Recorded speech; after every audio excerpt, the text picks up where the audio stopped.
मराठीतील handsome hunk आणि अष्टपैलू अभिनेते म्हणून रमेश भाटकर यांची ओळख होती। मात्र 2019 साली त्यांना हृदयविकाराचा झटका आला आणि त्यांनी या जगाचा निरोप घेतला। रमेश भाटकर यांची अभिनय कारकीर्द ही खूपच मोठी राहिली।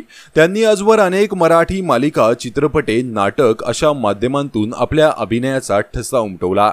त्याचमुळे आज आपण या व्हिडिओमध्ये रमेश भाटकर यांच्या मुलाबद्दल जाणून घेऊया। मित्रांनो, रमेश भाटकर यांच्या मुलाचे नाव हर्षवर्धन भाटकर असे आहे। हर्षवर्धन हा रमेश भाटकर यांचा एकुलता एक मुलगा आहे।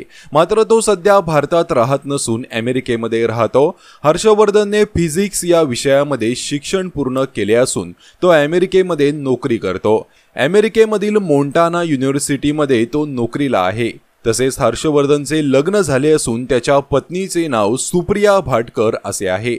रमेश भाटकर यांची सून सुप्रिया ही एक वकील आहे। तर असे आहे रमेश भाटकर यांचे संपूर्ण कुटुंब। तर मित्रांनो, रमेश भाटकर यांचे चित्रपट तुम्ही पाहता का? कमेंट करून नक्की सांगा। धन्यवाद।